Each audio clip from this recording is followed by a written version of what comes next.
All right, so today was the deadline day for the qualifying offers to be offered by teams. And so, as you can see here on the screen, there were some players that were offered these qualifying offers. By the way, if they were traded in 2024 or they had been offered the qualifying offer before already, they could not be offered it. So, I believe that's why Tanner Scott was not offered the qualifying offer by the Padres. Jason Adam obviously is not a free agent either. So there were 13 players who received qualifying offers today, as you see here from Bob Nightingale, Willie Adames, Pete Alonso, Alex Bregman, Corbin Burns, Max Fried, Teoscar Hernandez, Sean Manaea. Nick Martinez was an interesting one. Former Padre, obviously, with the Cincinnati Reds. If you're Nick Martinez, do you take that? Because I think the qualifying offers around $20 million this year. I think at least 20 mil. So do you take that for that 1 year? Hope that you have a good year. You cash it in that 1 year, and then maybe you go get a multi-year deal next offseason. Nick Pivetta, Anthony Santander, Luis Severino, obviously Juan Soto, and then Christian Walker with the D-backs. So those not on the list, Ha-Seong Kim and Jurickson Profar, which not a surprise. You see here the tweet from AJ Cassavell. No qualifying offer for Profar or Kim. They are both free agents. The Padres have expressed interest in reuniting with both, and this doesn't really change that. And it doesn't. You're not going to give Profar $20 million. Let's say it's $20 million this year. You're not going to give him that for 1 year. They probably prefer the number to be between $10 and $15 million a year. And just before coming on here, I was thinking about what maybe a number could look like. And I know AJ Preller likes option years. Profar's 31. So maybe a 3-year deal with an option that equals, 45 to $50 million. Does that get the job done? Profar and Boris would probably say no right now, but how many guys are going to be interested? How many teams, I should say, sorry. How many teams are going to be interested in Jurickson Profar? What, again, and I mentioned this already in a previous video, I think, or a previous show, the role on the team. Because for Profar, does he care more about winning and having a big role on a team, or does he care more about getting a better contract? But what about the fit? And what if that contract that he signs has options and it just doesn't really work out, So we'll see there. But I think the Padres, they're going to offer Profar something. It's going to be more than 1 year. Is it 2 years with an option? Is it 2 years with multiple options? Remember, they just gave Wandy Peralta last year a deal with options every year. And it turned out to be, a 4-year contract if he takes all the player options. So do they do something similar to that with Profar? I'll be interested in seeing that. Ha-Seong Kim is one where I feel like, the Padres, they might offer him a multi-year deal, try to be like a bridge to Leo DeVry. But they could also just be like, let's just do the pillow deal thing. He comes back, can kind of treat it like a pre-trade deadline addition. Hopefully that's when he would come back. You can move Bogaerts to second, Kim at short. Maybe he comes back, he's healthy, and he has a better offensive season than he had this past season. Obviously, he took steps back this year compared to 2023, and I was hoping that he was going to take another step forward. So I'm curious to see how far are they willing to go for Ha-Seong Kim when he's hurt right now, the torn labrum. Are they only willing to do the pillow contract, the 1 year, and hope that he comes back on that? Because there could be other teams out there that are like, hey, because Willie Adames, I don't think he's going back to the Brewers. The Giants probably are going to express interest in a shortstop.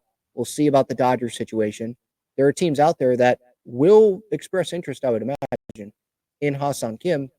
Are they willing to say, hey, not screw it, but because they're going to think smart about it, but we don't care that he's not going to be able to start the season with us healthy, but we still want him for the next few years. And are the Padres willing to offer that to Ha-Seong Kim, guaranteed? Maybe another team is willing to do that because they see that, hey, he can steal a bag. He's going to give you the hustle. He can hit. And maybe they're hoping that they can get the 2023 Kim, not the 2024 Kim offensively. And if all else fails, say that 5 times fast, he can give us elite defense. So we'll see there. But that's the news for today. Is really not surprising news.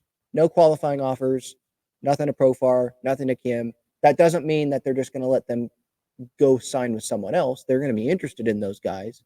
I just wonder how far are they going to go for both or either of those guys. Higgy's obviously a free agent, but they weren't going to offer him, or well, he was traded before the 2024 season, so I don't know if he was even eligible.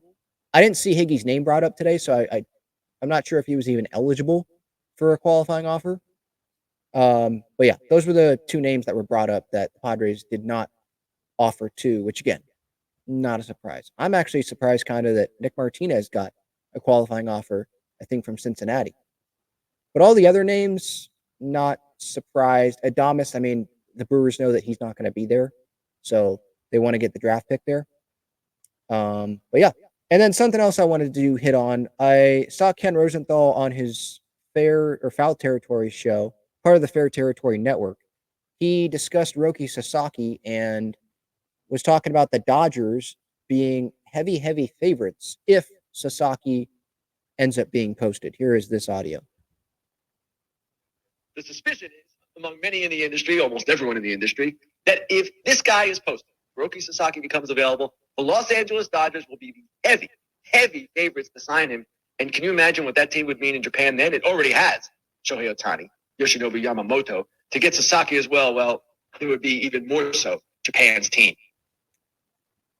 All right, so is that super surprising? No, that they would be favorites. I mean, Yamamoto, Ohtani, might as well just make it Team Japan over there. And the Dodgers, they're coming off the World Series, right? If Sasaki wants to win and you want to be in the postseason every year, yeah, of course, the Dodgers are going to be a landing spot that you may like, right? I'm not totally sure who is Sasaki's like hero. Is it Darvish or is it more Ohtani? Is it both? He just admires them both. So I wondered there. I'll have to do some more research on that, or maybe someone can let me know in the comments if you do know the answer to that. For me, my pitch, just sitting here as a fan, and I was thinking about this on my drive home today. As a competitor coming over from Japan, would you rather just jump on the bandwagon and take the easy route with the team that just won the World Series? Or do you want to be remembered forever if you can take down the big bad Dodgers by coming to the Padres? And it's good and bad for the Padres, because it's good if he does get posted. The Padres aren't going to have to pay him $325 million like the Dodgers gave Yamamoto before this past season, because he's posted early. It would be what Ohtani got, like less than $3 million, I think, something crazy, when he signed with the Angels, because he came over early. He wanted to just be in Major League Baseball and prove who he was, right? Which was the best player, most talented player in baseball, right? And he did that. So that's the good thing for the Padres, is they're not going to be spending a ton of money, I wouldn't imagine. They're not going to be signing big contracts. So they're in play for Roki Sasaki if he does get posted. I do believe that. But what's also bad about it is, well, so is every other team in the league. Not every team in the league, because he's not going to go to the A's, right? But every team could sign him, because it's not a $300 million contract to a pitcher that hasn't pitched in Major League Baseball before. So he's going to have a lot of options. And that's a lot of teams that could take Sasaki away from the Padres. But Sasaki's obviously a fit here. I mean, that's definitely going to be, if he does get posted, that is going to be a guy that a lot of people will talk about this offseason until he signs, if he signs with the Padres or if he signs somewhere else, because the Padres, they need a replacement for Joe Musgrove. And it would just be nice to have a starting pitcher long-term in your rotation as well, someone who has that talent that Roki Sasaki does. And he's young, not going to cost a lot of money. Padres are a contender. Like, starting pitching is obviously one of their needs. I think multiple starting pitchers, not just one for the replacement of Musgrove, but you don't want to just rely, and Jesse Agler has said this, and I agree. You never have enough starting pitching, or just pitching in general. you don't want to be relying upon Randy Vasquez coming through and being huge, or Matt Waldron being huge in 2025, or guys like that. You want to have other options there. And you want those guys, like, yeah, it would be great if they could come through. But I don't think the Padres want to be relying on those guys as the number 4 starter in the rotation. You want to have depth. You want to have options. So that's what I've got here today.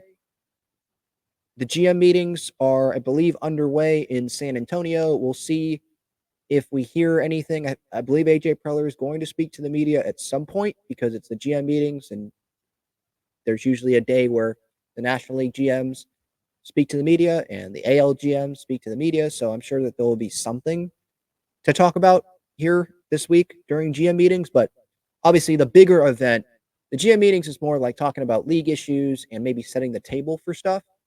Although Taylor Trammell was traded today. It's not the big free agent signings. It's not the big trades.